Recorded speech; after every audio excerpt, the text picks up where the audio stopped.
ada iramanya. Kalau irama di dalam puisi Arab itu ada 16, ada namanya Bahar Basit, Bahar Wafir, Rojas, Towil. Nah, kalau kita membahas struktur berarti membahas itu. Ada di dalam puisi itu ada baharnya, ada lagunya, ada iramanya. Kemudian ada kofiahnya yang kesesuaian huruf akhir itu dibahas kalau kita bahas strukturnya. Kemudian ada taf'ilah. Taf'ilah itu taf'ilah itu potongan seperti tawil. Fa'ulun mafa'ilun, fa'ulun mafa'ilun. Diulangi 2 kali berarti ada 8. Satu bait itu terdiri dari 2 penggalan. Satu penggalan ada 4 taf'ilah. Fa'ulun, 1 mafa'ilun, 2 fa'ulun, 3 mafa'ilun. Kalau rojas, mustaf'ilun, mustaf'ilun, mustaf'ilun ada 3. Itu yang dibahas kalau struktur ya dalam dalam puisi atau dalam syair. Kemudian kesesuaian huruf akhir atau yang kalau dalam novel atau dalam eh, apa namanya tidak berupa puisi itu disebut sajak. Disebut sajak. Kalau dalam puisi bukan sajak namanya, ada istilah khusus yaitu qafiyah. Ada qafiyah yang misalnya huruf akhirnya eh, mi, ya maka semuanya mi. Itu kalau dalam puisi, kalau dalam novel tidak ada irama, maka no, apa struktur novel itu tadi ada tokoh atau penokohannya. Bagaimana sih penokohan karakter tokoh itu dibahas. Setting sosialnya, waktunya kapan, kejadiannya kapan, di mana tempatnya, gitu. Kemudian amanahnya, setiap novel itu pasti punya amanah, punya pesan yang ingin disampaikan, gitu. Nah, itu banyak eh, yang ada dalam novel. Itu terkait dengan struktur. Nah, hanya bahas itu kalau struktur itu. Karena itu maka nanti setelah strukturalisme ada strukturalisme eh, apa namanya genetik, strukturalisme semiotik gitu. Membahas tentang semiotiknya, bahas tentang genetiknya, sehingga ketika membahas satu karya sastra itu tidak hanya strukturnya saja, tapi juga yang membangun yang lain. Baik, silahkan pemakalah menyampaikan makalahnya. Mudah-mudahan teman-teman yang lain, saya berharap diperhatikan ya. Perhatikan karena ini apa namanya eh, dasar ya, dasar. Sehingga nanti di dalam semester selanjutnya jika mahasiswa ada yang mengangkat tema Ini siapa sih namanya?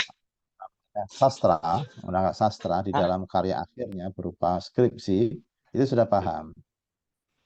Apakah boleh kita membahas skripsi, khususnya syair, tapi pada aspek strukturnya saja? Boleh, karena ada teorinya. Gitu. Ada teorinya. Misalnya struktur syair-syair sufi dalam kumpulan puisi Jalaluddin Rumi, satu analisis struktural, boleh itu nah, bahas strukturnya. Bagaimana sih Jalaluddin Rumi ketika menulis puisi-puisi yang terkait dengan sufi menggunakan struktur apa? Oh ternyata ada yang menggunakan bahar basit, bahar basit apa? Iramanya. Nanti bahar wafir apa iramanya? Boleh. Baik, silakan. Ini banyak yang belum aktif kameranya, nanti segera diaktifkan ya.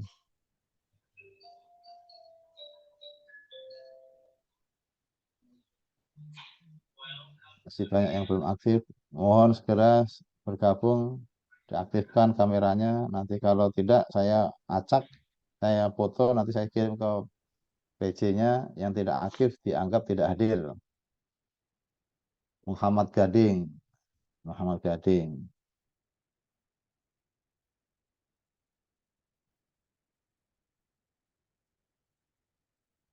Arfia Nur Aziza. Alfia Syifa. Faras Malik. Nah, aktifkan semua. Mariam Konita, Nia Ramadhani, ada Nia Ramadhani.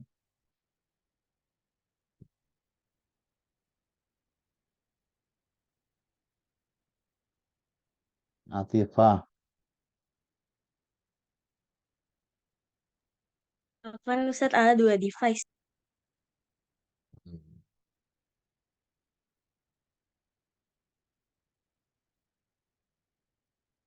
ya silakan dimulai. Jaharatun Najla, itu belum aktif itu.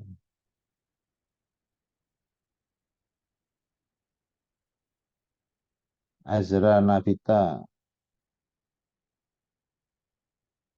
Faras Malik, Yazid, Zidan.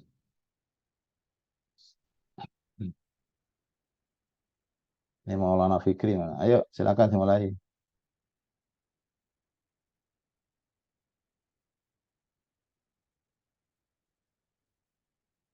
Nih kalau pas kuliahnya jam 10 nanti ya minggir semua, kalau di jalan minggir saja.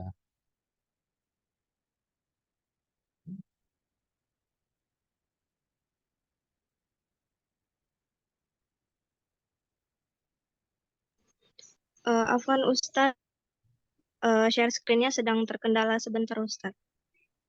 Ya, tunggu.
Bismillah, Assalamualaikum warahmatullahi wabarakatuh.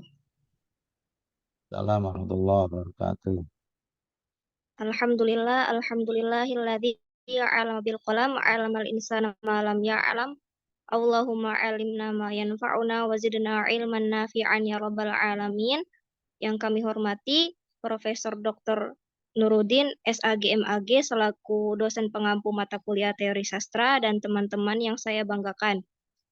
Puji syukur marilah kita panjatkan kepada Allah Subhanahu wa taala dan sholawat serta salam semoga tetap tercurahkan pada Rasulullah Shallallahu alaihi wasallam. Mohon izin kami dari kelompok 4 akan mempresentasikan materi mengenai strukturalisme.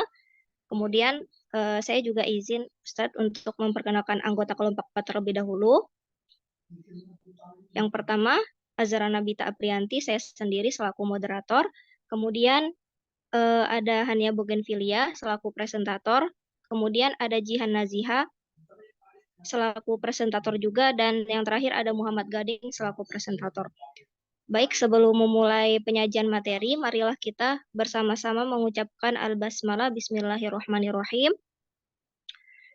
Baik, langsung saja ya ke materi pertama. Oke. Jadi untuk pengertian dari strukturalisme sendiri adalah secara etimologis, Struktur berasal dari kata struktura, bahasa Latin yang berarti bentuk atau bangunan.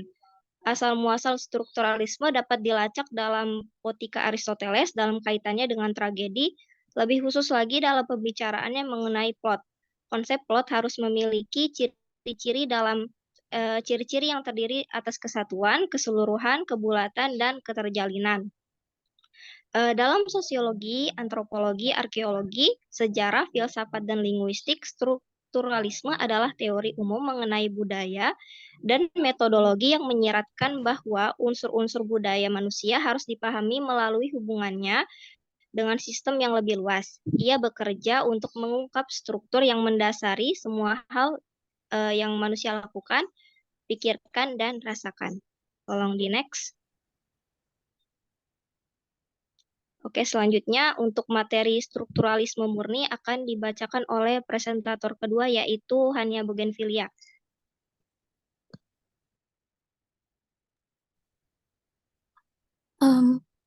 Baik, terima kasih Azra. Untuk pendekatan selanjutnya yaitu strukturalisme murni.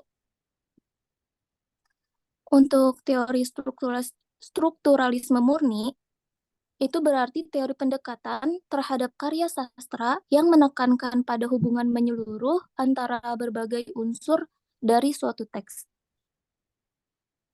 Teori strukturalisme murni itu memandang karya sastra sebagai suatu struktur yang tersusun dari unsur-unsur intrinsik seperti tema, penokohan, alur, latar, sudut pandang, gaya bahasa, dan amanat.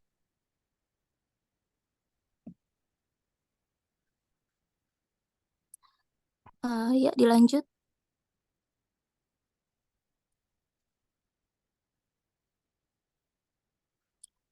Dalam strukturalisme murni, ada dasar konsep. Yang pertama itu gagasan keseluruhan atau wholeness. Wholeness artinya bahwa bagian atau unsurnya menyesuaikan diri dengan seperangkat kaidah intrinsik yang menentukan baik keseluruhan struktur maupun bagian-bagiannya. Kemudian gagasan transformasi atau transformation. Struktur itu menyanggupi prosedur transformasi yang terus-menerus memungkinkan pembentukan bahan baku baru.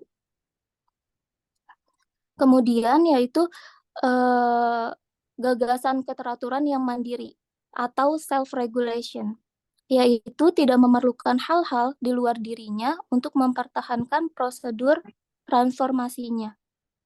Struktur itu otonom terhadap rujukan sistem lain, jadi karya sastra itu mandiri, tidak ditentukan oleh pembacanya, pengarang, atau lain-lain, karena karya sastra mampu mengatur dirinya sendiri.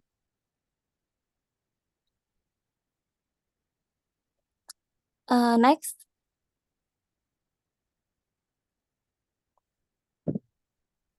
Selain strukturalisme murni, ada juga strukturalisme genetik. Strukturalisme genetik adalah pendekatan dalam linguistik yang mengkaji hubungan antara unsur-unsur dalam bahasa dengan memperhatikan sejarah atau perkembangan mereka dari waktu ke waktu.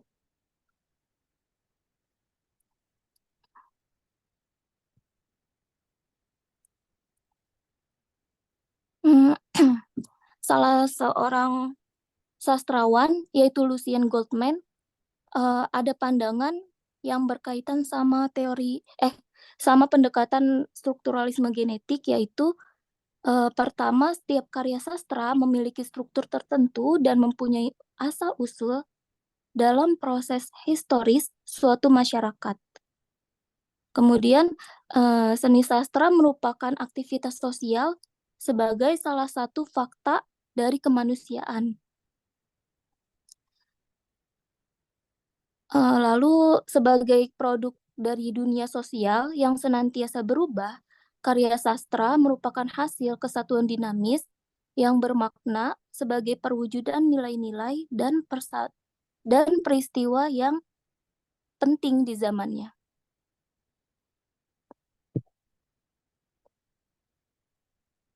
Keempat, karya sastra tidak dapat dipahami selengkap-lengkapnya tanpa melibatkan subjek kolektif yang dinamis itu dan latar sosial yang melahirkannya. Kelima, terdapat kesejajaran antara struktur karya sastra dan struktur sosial masyarakat yang keduanya tidak berhubungan secara langsung tetapi dijembatani oleh ideologi atau pandangan dunia. Keenam, hanya karya sastra besar yang berbau sosiologis dan filsafat saja yang pantas untuk diteliti.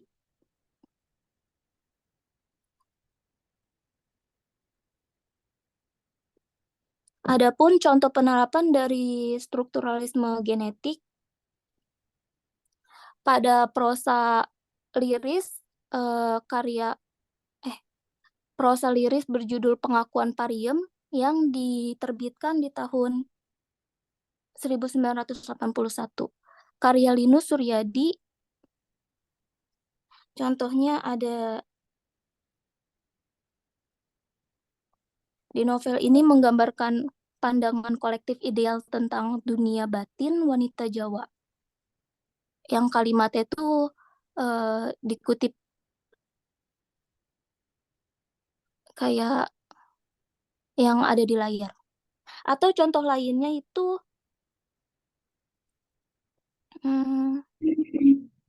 kalau genetik ya, misalnya untuk bahasa Inggris, studi strukturalisme genetik bisa memeriksa bagaimana kata-kata dari bahasa Proto-Indo-Eropa berkembang menjadi kata-kata modern dalam bahasa Inggris. Gitu.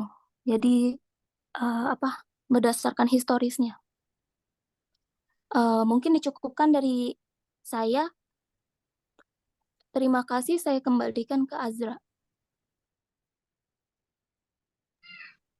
Baik, terima kasih kepada Ania yang telah menyampaikan materinya. Selanjutnya kepada Muhammad Gading mungkin saya persilakan.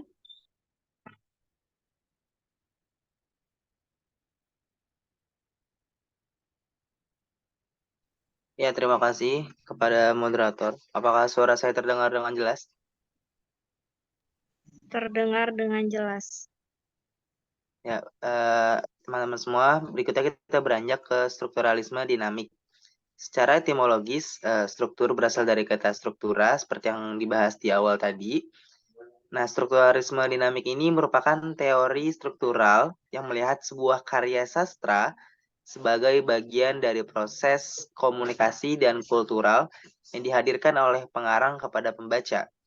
Strukturalisme dinamik merupakan teori yang dapat dikatakan sebagai jembatan antara teori struktural murni dengan teori semiotik. Karena sebuah struktur dalam karya sastra harus dipahami dan disadari bahwa di dalamnya memiliki ciri sebagai tanda dan tanda itu baru bermakna jika dimaknai oleh pembaca. Jan Mukarovsky dan Felix Voldica atas teori strukturalisme dinamik yang mereka kembangkan mencoba untuk memahami karya sastra berdasarkan kesadaran bahwa karya sastra sebagai struktur pada dasarnya memiliki ciri khas, yaitu sebagai tanda atau sign. Sign baru akan mendapat makna sepenuhnya bila sudah mendapat tanggapan dari pembaca. Dengan demikian, ada pengaruh timbal balik antara tanda dan pembacanya. Pembaca dalam memberikan makna terikat pada konvensi tanda yang ada di dalam sebuah karya sastra. Tidak semau-maunya dalam memperhatikan makna. Jadi dengan kerangka semiotik itu dapat diperoleh makna dalam karya sastra yang merupakan struktur sistem tanda-tanda itu. Top of form, bottom of form pembacanya tanpa mendeterminasikannya. Makna yang dapat diperoleh pun dari pembaca satu dengan yang lainnya berbeda. Karena pengalaman pembaca orang lain itu berbeda-beda. Ada yang dalam dangkal, ada yang dalam, dan ada juga yang dangkal. Menurut seorang ilmuwan yang bernama Theo, pada tahun 1998, Dalam bukunya ia berpendapat, dalam ilmu sastra khususnya strukturalisme berkembang melalui tradisi formalisme. Artinya, hasil-hasil yang dicapai melalui tradisi formalis sebagian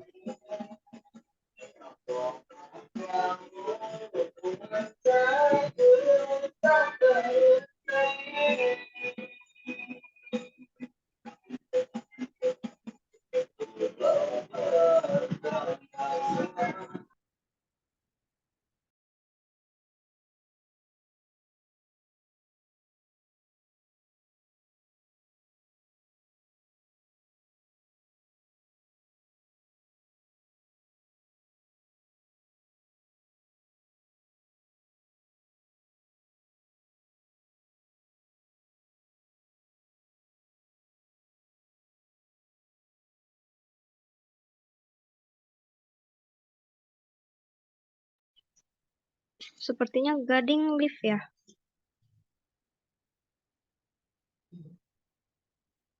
Boleh tolong di next.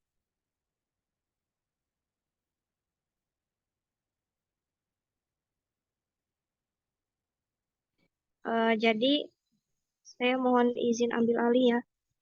Untuk contoh penerapan dari strukturalismenya adalah, jadi ada suatu cerpen yang berjudul Si Kancil Anak yang Nakal. Nah, dalam cerita tersebut dijelaskan bahwasanya Kancil merupakan anak yang nakal, usil, dan suka mencuri.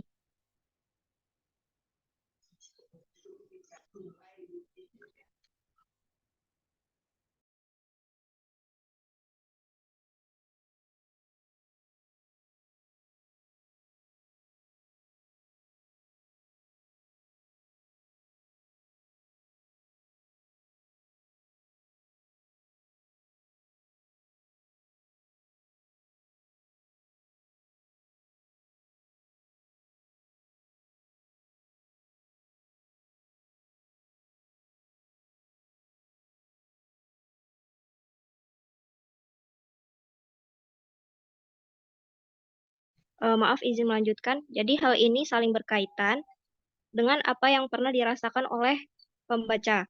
Nah, karena mungkin si penulis menulis agar dapat menjadi pembelajaran untuk pembaca umum, agar tidak memiliki sifat seperti kancil. Nah, tentunya hal ini merupakan realitas yang disampaikan oleh cerpen tersebut. Jadi untuk kesimpulannya, boleh tolong di next.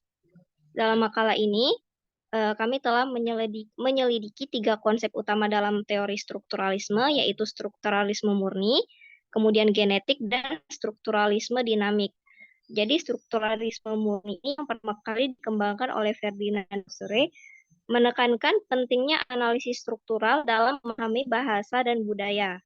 Konsep ini telah memberikan landasan di pengembangan pendekatan strukturalisme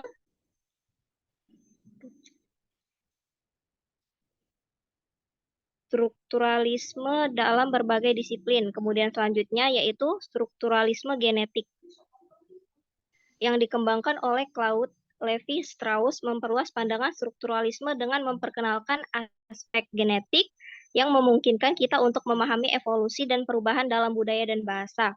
Kontribusi Lévi telah membawa pemahaman strukturalisme ke tingkat baru, terutama dalam analisis mitos dan sistem kekerabatan. Terakhir yaitu strukturalisme dinamik yang dikembangkan oleh Jean Piaget, memperkenalkan konsep struktur dinamis dalam kaitannya dengan pengembangan kognitif. Pendekatan ini membawa dimensi waktu ke dalam analisis struktural, memungkinkan kita untuk memahami bagaimana struktur kognitif berkembang seiring waktu. Jadi meskipun ketiga konsep ini memiliki pendekatan dan fokus yang berbeda, mereka semua berkontribusi pada pemahaman kita tentang struktur dalam bahasa, budaya, dan pikiran manusia. Dengan mempertimbangkan perspektif-perspektif ini, kita dapat mendapatkan wawasan yang lebih dalam tentang kompleksitas fenomena manusia dalam berbagai konteks. Dengan demikian, penelitian lebih lanjut tentang teori strukturalisme dapat membawa pemahaman kita tentang dunia yang lebih tinggi, ke tingkat yang lebih tinggi. Mungkin itu saja dari kelompok 4. Kemudian Selanjutnya adalah sesi tanya jawab. Kami buka 3 sesi tanya jawab bagi teman-teman yang hendak bertanya. Dipersilakan untuk raise hand terlebih dahulu.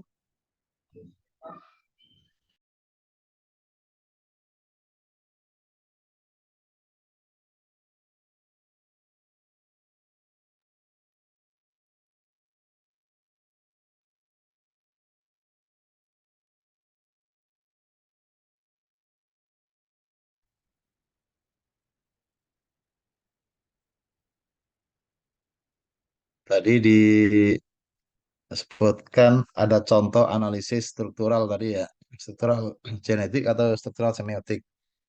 Memang eh, speknya dicantumkan, dipaparkan. Ini contoh bagaimana kita menganalisis karya sastra menggunakan struktural, misalnya semiotik. Eh, Analisis semiotik, struktural semiotik, misalnya mengambil dari satu jurnal. Nah, satu jurnal ya. Bagaimana sih langkah-langkah melakukan penelitian sastra menggunakan struktural semiotik atau struktural genetik. Satu saja nggak apa-apa. Dari sekian banyak teori, ada struktural murni, struktural genetik, struktural semiotik. Ambil satu struktural semiotik, misalnya dari jurnal yang ditulis siapapun. Nanti bagaimana cara kita menganalisis. Di samping tadi sudah dijelaskan pendahuluannya, apa itu strukturalisme, apa strukturalisme apa namanya murni, kemudian strukturalisme semiotik, strukturalisme genetik, di mana struktural kalau struktural semiotik, struktural genetik itu syarat ya karya sastra bisa dianalisis menggunakan teori ini ada pandangan dunia. Nah, ada pandangan dunia. Pandangan dunia artinya pandangan para sastrawan yang lain, para tokoh yang lain yang membahas tentang novel tersebut. Kalau kita bahas novel ya. Karena itu, karena struktural genetik membutuhkan pandangan dunia, maka karya sastra yang bisa dianalisis menggunakan teori ini adalah karya sastra yang sudah populer, yang sudah mendunia bahasanya begitu. Karena kenapa? Karena ada pandangan dunia. Ada pandangan dunia. Kalau novel-novel yang baru mungkin belum banyak orang yang membahasnya, maka belum. Nah, bagaimana dengan karya sastra, pendekatan karya sastra struktural? Kalau struktural murni tadi sudah saya sampaikan. Nah, bagaimana dengan struktural semiotik? Semiotik itu kan yang terkait dengan gini, tanda ya. Tanda dalam arti gini, karya sastra ditulis oleh seorang sastrawan itu kan banyak mengungkapkan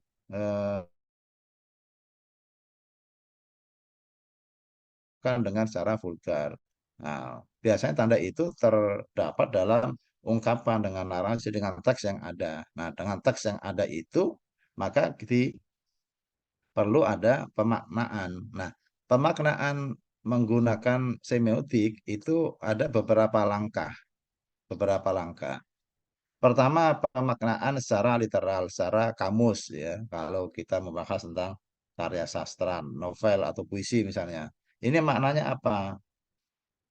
Kalau sudah ketemu, maka setelah itu baru beranjak ke pemaknaan kedua. Nah, pemaknaan kedua itu biasanya menggunakan penjelasan, penjelasan kata yang disebut kata atau pemilihan kata atau diksi kata ini ketika disambung dengan kata yang ada di dalam itu tidak nyambung.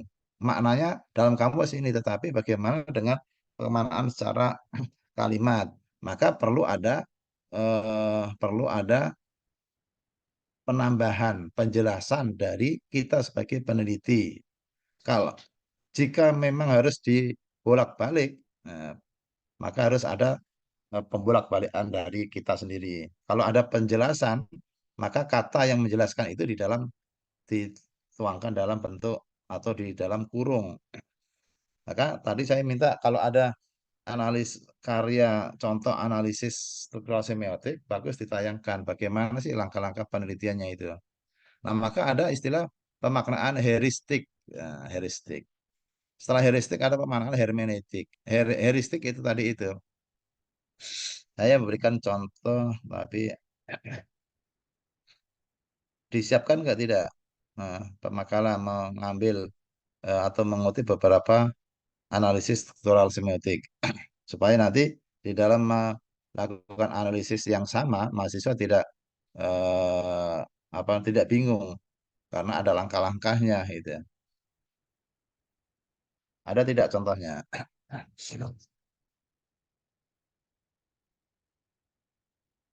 Ada contohnya? Coba tayangkan coba.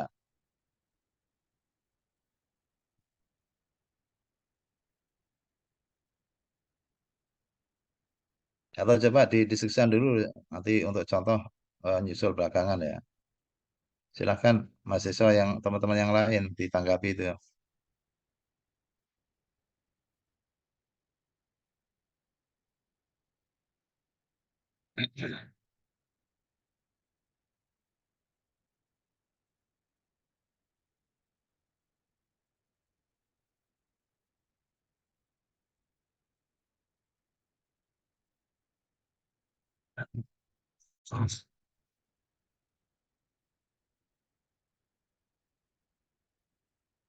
Iya, silakan.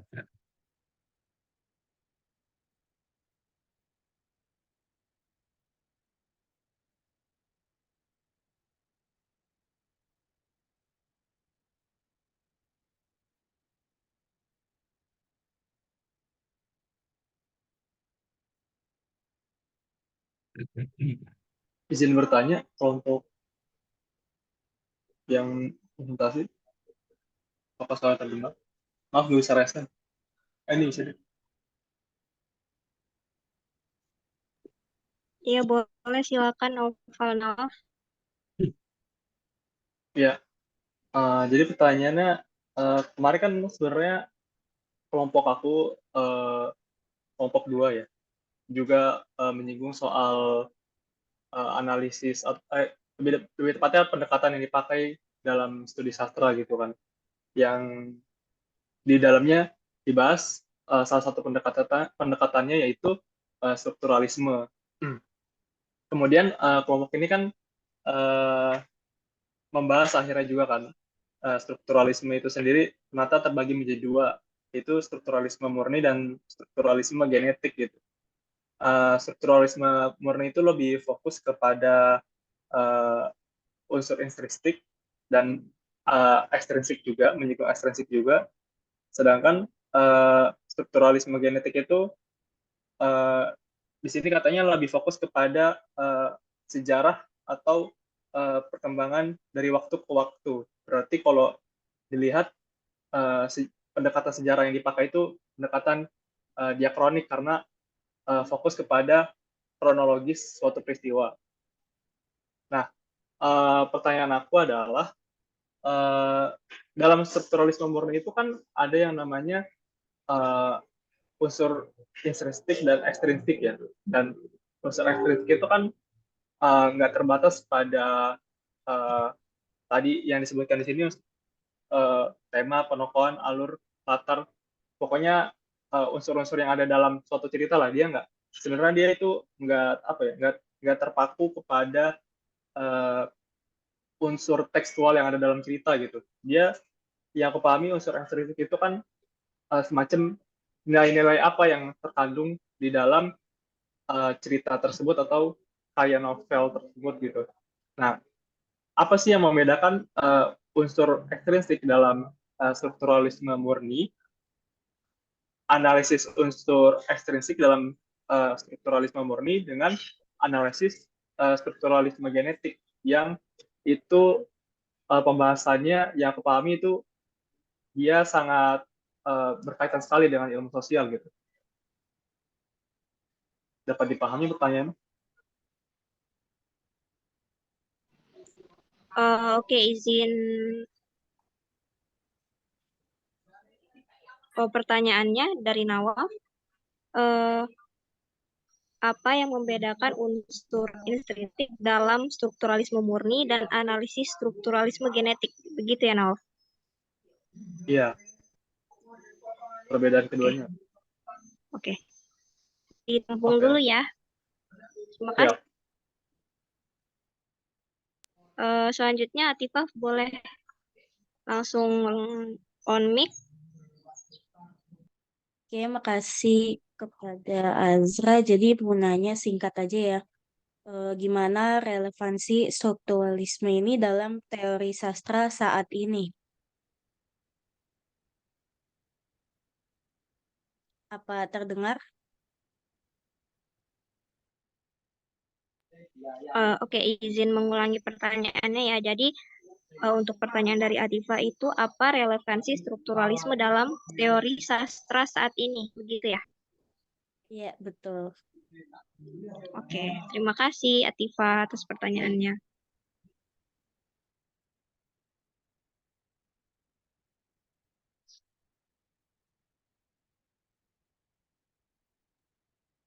Mungkin untuk pertanyaan kami tampung dulu, Ustadz izin untuk berdiskusi kelompok terlebih dahulu untuk menjawab pertanyaan.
Baik, saya izin menjawab teman-teman dari pertanyaan Naufal Nawaf terkait di unsur strukturalisme murni dan analisis strukturalisme genetik itu kan ada unsur intrinsik ya. Tapi dalam penerapannya keduanya memiliki rujukan yang berbeda.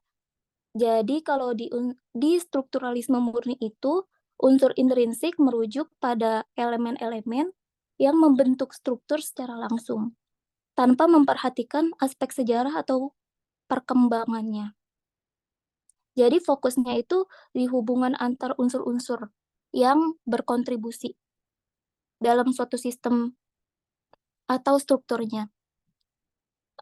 Adapun kalau di analisis strukturalisme genetik, unsur intrinsik tetap menjadi bagian penting yang pendekatannya memperhitungkan sejarah dan perkembangan struktur itu sendiri. Jadi, dia menyoroti bagaimana struktur itu berkembang dari waktu ke waktu dan bagaimana itu dipengaruhi oleh faktor-faktor historis, budaya, atau sosial. Jadi keduanya punya unsur intrinsik cuman beda rujukannya. Apa terjawab pertanyaannya, Naufal Nawaf? Iya, pertanyaannya terjawab, tapi izin menanggapi juga. Kalau yang kemarin tuh yang aku bahas tentang strukturalisme, kan ada macam-macam kan ya pembagiannya strukturalisme itu ya. Nah, dalam strukturalisme murni itu ada yang namanya kan unsur intrinsik dan ekstrinsik gitu. Ada yang unsur yang berada di dalam teks cerita itu sendiri dan ada yang namanya ekstrinsik di luar cerita atau teks itu gitu. Unsur yang berada di luar atau cerita berada di luar cerita tersebut gitu. Nah, yang aku pahamin di antara unsur-unsur ekstrinsik itu contoh-contohnya ada nilai moral, terus nilai religius, terus ada nilai sosial dan nilai ekonomi, pokoknya berbagai macam nilai-nilai itu masuknya itu ke dalam unsur ekstrinsik gitu loh. Nah, mungkin tadi setelah dijelasin singgungannya mungkin berbeda ya. Wah, mungkin ada irisan antara unsur ekstrinsik dan struktur analisis struktur ekstrinsik yang dalam strukturalisme murni dengan analisis strukturalisme genetik itu mungkin ada irisannya, tapi ya tadi kayak yang telah jelaskan keduanya dua bidang yang berbeda ya ternyata. Ya, terjawab. Terima kasih.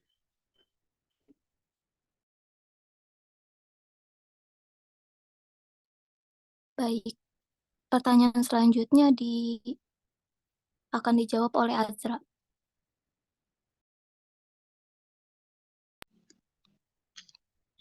Oke, izin jawab ya pertanyaan dari Atifah.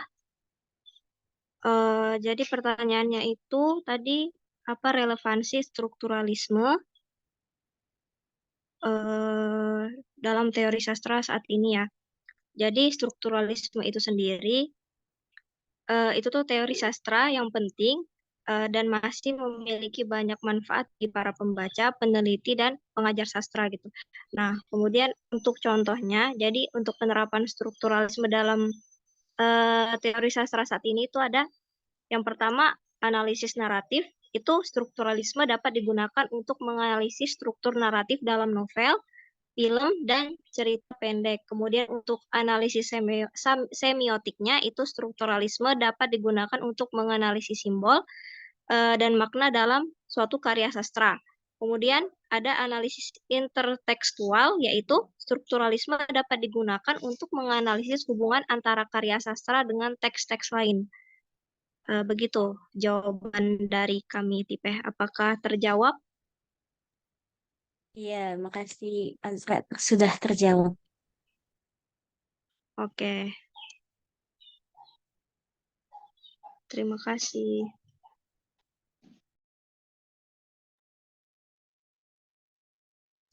Mungkin itu saja Ustadz tanya jawab dari kelompok 4. Baik. Nanti minta tolong ya di kelompok ini, nanti kelompok berapa ini? Kelompok 4 ya.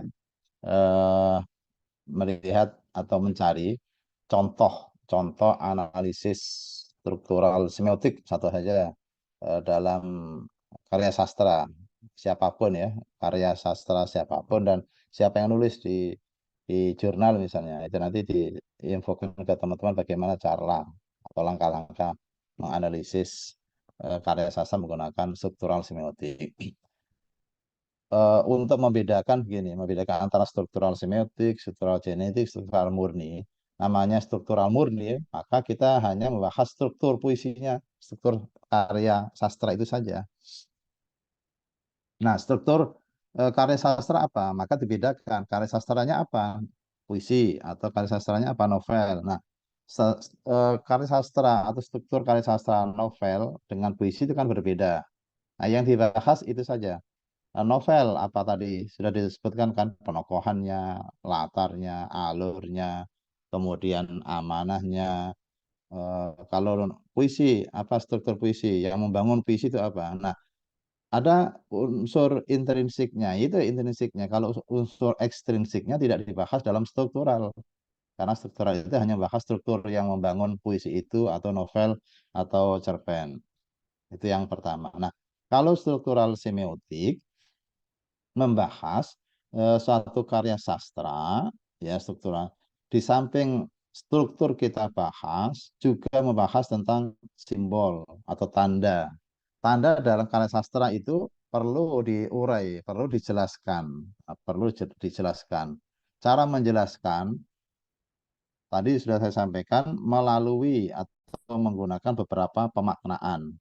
Nah, pemaknaan langkah pertama itu yang kita sebut dengan pemaknaan heuristik. Pemaknaan heuristik itu melihat, memaknai karya sastra atau teks karya sastra langkah pertama dengan cara memberikan penjelasan secara bahasa terlebih dahulu. Kemudian jika teksnya itu perlu dibalik, dibalik lagi. Kemudian jika ada penambahan pemaknaan, maka eh, diberi pemaknaan, kemudian diletakkan dalam kurung.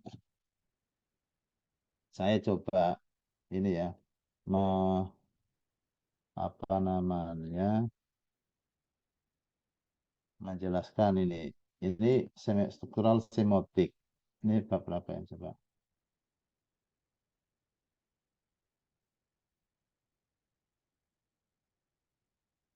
Mudah-mudahan. Nah ini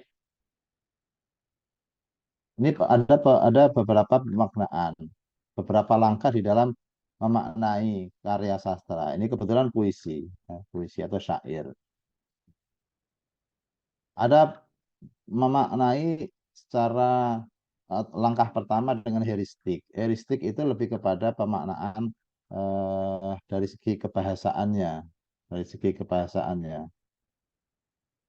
Contoh ini misalnya.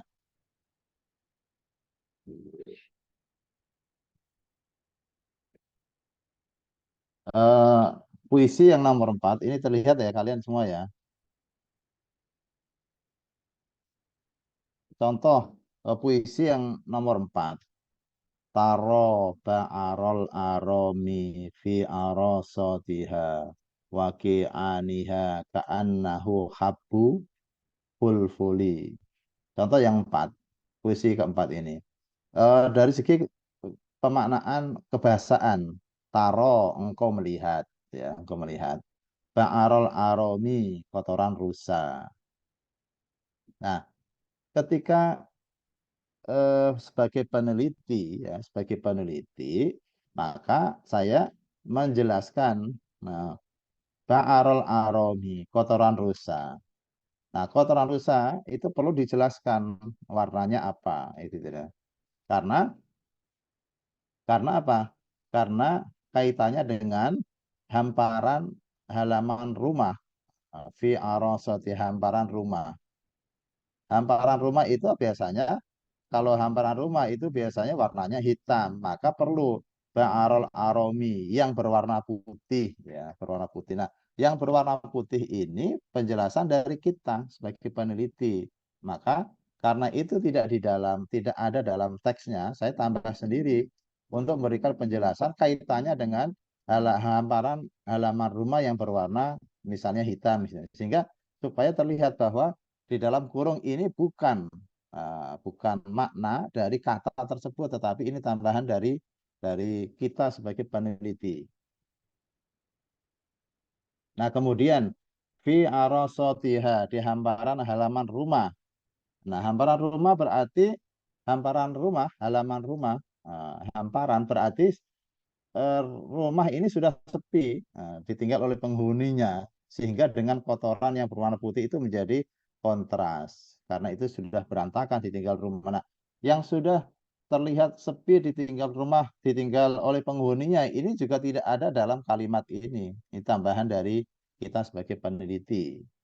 Nah, waki, aniha, dan kubangan-kubangan rumah. Nah, kubangan-kubangan rumah apa? Rumah itu. Nah, itu saya tulis dalam kurung. Nah, itu berarti pemaknaan heuristiknya. Nah, kemudian ka'annahu habbu fuli, pemandangan antara kotoran, kemudian hamparan rumah di apa namanya, diungkapkan bagaikan biji lada. Biji lada. Orang pasti masih bingung. Biji lada itu diapakan?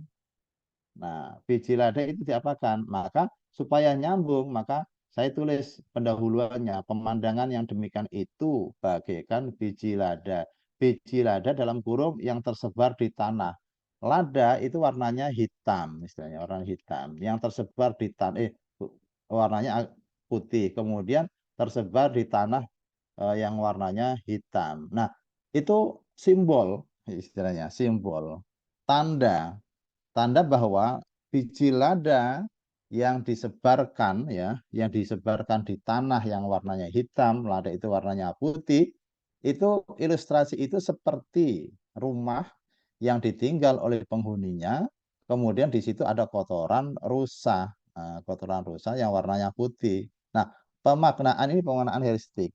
Nah, itu simbol dari biji lada. Biji lada itu simbol dari kotoran rusa yang tersebar di hamparan halaman rumah yang sudah sepi ditinggal oleh penghuninya.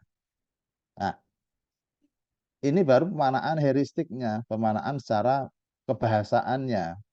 Nah, bagaimana sesungguhnya yang dimaksud dengan puisi ini? Maka masuk ke pemaknaan hermeneutik. Pemaknaan hermeneutik itu pemaknaan tingkat kedua, di mana peneliti harus bisa menjelaskan tafsir. Tafsir. Menjelaskan simbol tadi itu seperti apa. Menjelaskan simbol tadi itu.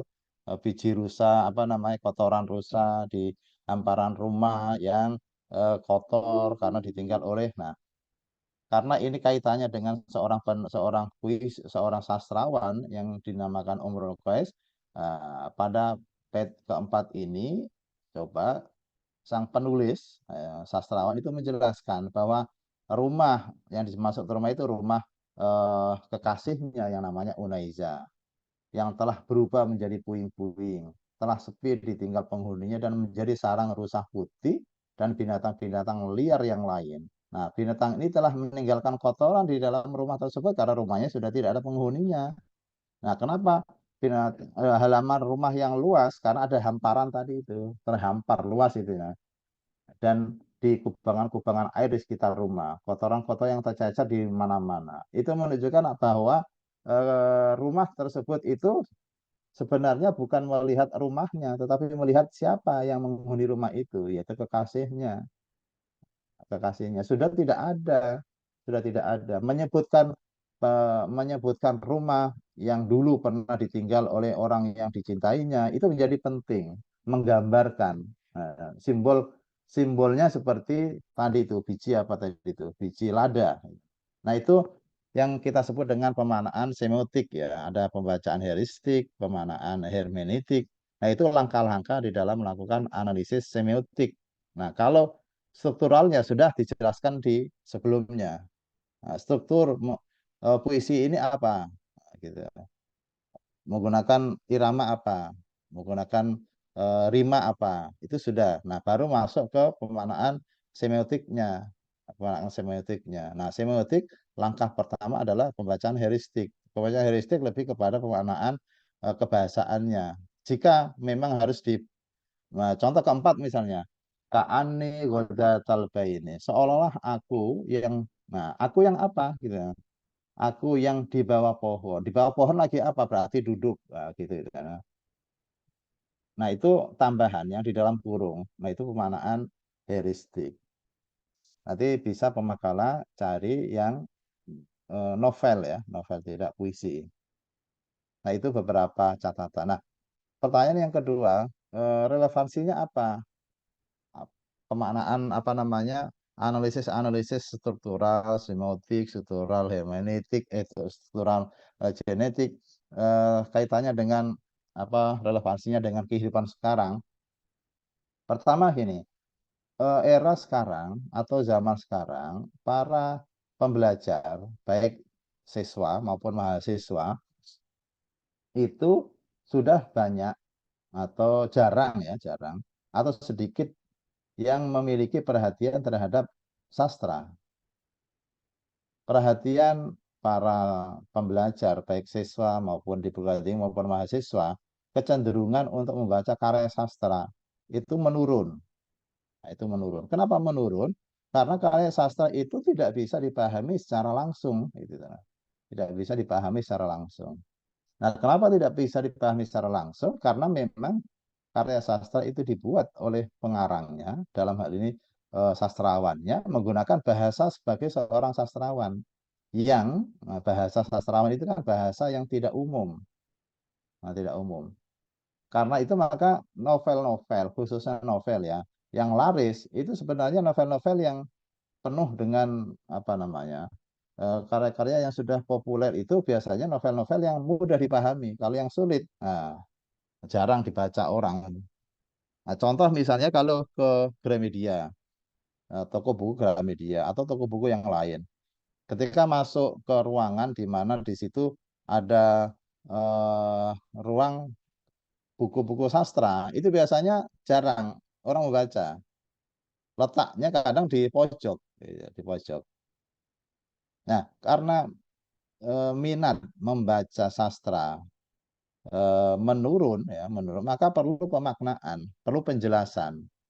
Nah, yang bisa menjelaskan siapa? Yaitu kritikus sastra. Nah, kritikus sastra itu bisa diperankan oleh mahasiswa. Nah, mahasiswa itu bisa berperan sebagai kritikus sastra. Caranya apa? Mendekatkan bahasa sastra yang tidak umum, didekatkan supaya bisa dipahami, supaya dipahami masyarakat awam. Nah, untuk bisa memahami itu, maka langkah pemaknaannya bisa menggunakan struktural semiotik, struktural genetik, sehingga karya sastra yang tadinya nangkring, misalnya bahasa saya, nangkring di atas, jarang dijamah oleh para pembaca, maka dengan pemaknaan seperti ini seperti contoh yang saya analisis ini. Bagaimana mungkin mahasiswa bahasa Arab bisa memahami kalimat ini, gitu, nah. Bisa memahami kalimat ini. Contoh lagi misalnya ini ya.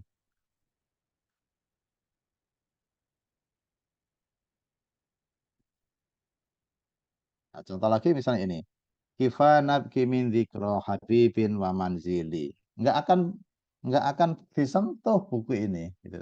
Aslinya dari berapa ratus berapa puluh puisi atau syair, bait syair tidak akan disentuh karena pertama memang bahasa Arab, yang kedua ditulis dengan puisi.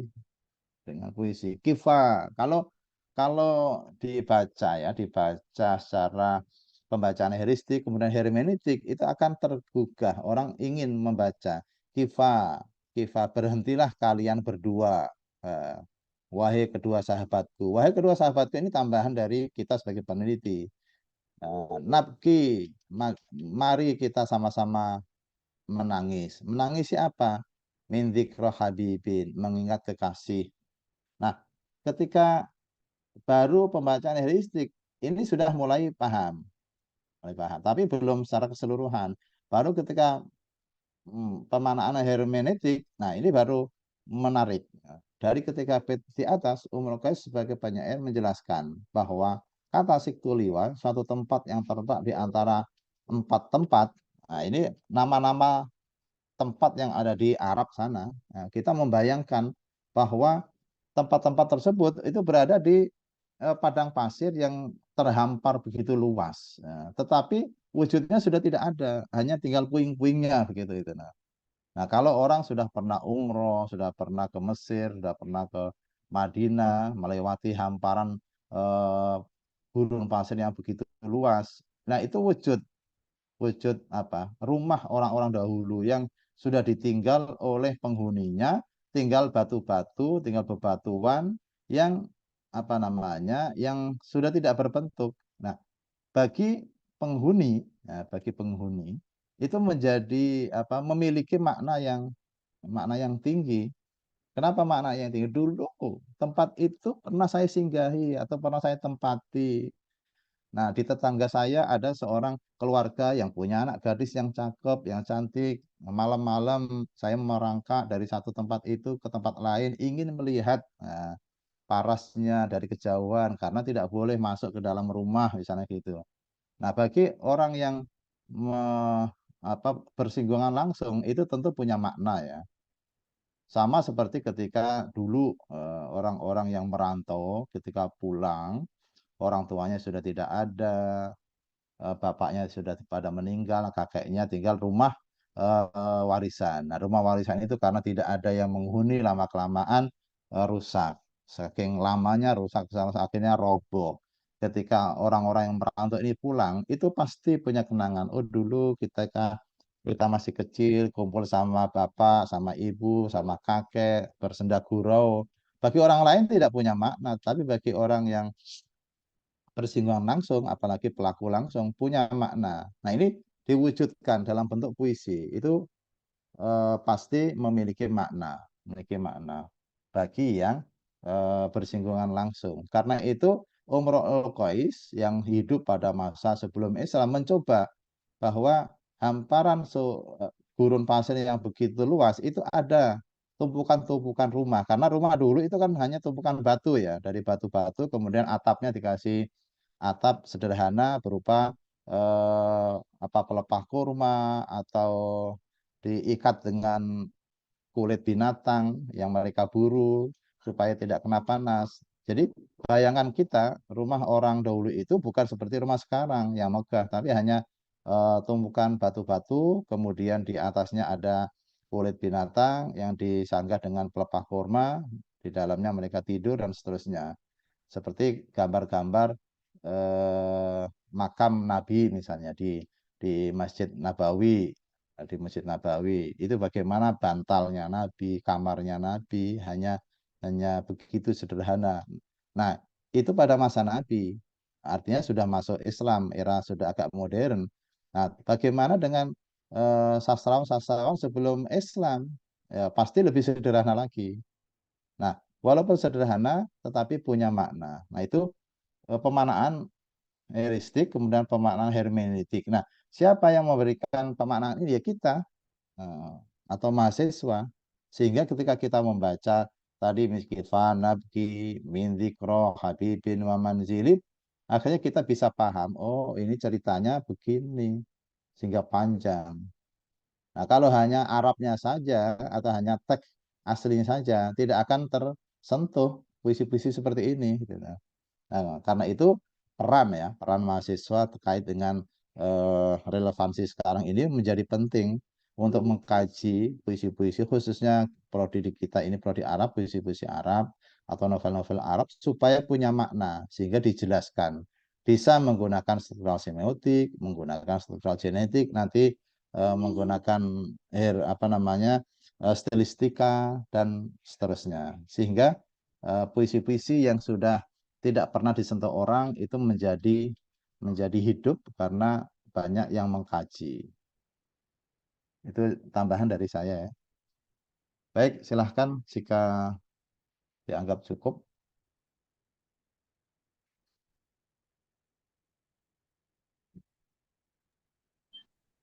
Baik, izin menutup presentasi ya Ustadz.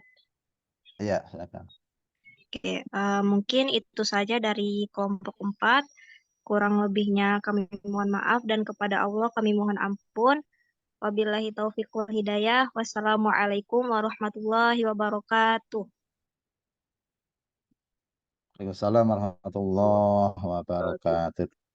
Demikian pertemuan perkuliahan pada siang hari ini yang keempat pemakalah, berarti nanti minggu depan yang kelima ya, yang kelima. Nah, kalau boleh tahu temanya apa minggu kelima, pertemuan kelima? Stilistika atau apa?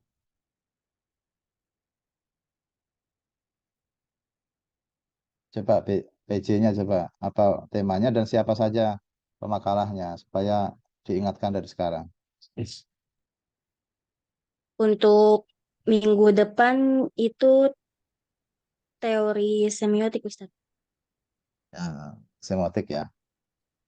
Berarti tadi baru pengantar strukturalnya, kalau semiotik baru minggu depannya ya. Nah, karena itu maka untuk pekan depan tampilkan analisis semiotik pada karya sastra. Jika mampu menganalisis sendiri nggak apa-apa, tapi kalau tidak minimal teman-teman yang lain diberi penjelasan langkah-langkah penelitian semiotik gitu ya, supaya paham nanti ketika tugas akhir atau ketika nanti menulis skripsi tentang novel, tentang karya sastra secara umum menggunakan teori semiotik, paham. Baik, demikian perkuliahan pada siang hari ini. Kurang lebihnya mohon maaf ya. Kita akhir dengan bacaan hamdalah. Alhamdulillahirabbil alamin. Allahumma fiq ila aqwamit thoriq. Wassalamualaikum warahmatullahi wabarakatuh. Mohon izin, mohon undur diri ya. Syukron, Ustadz.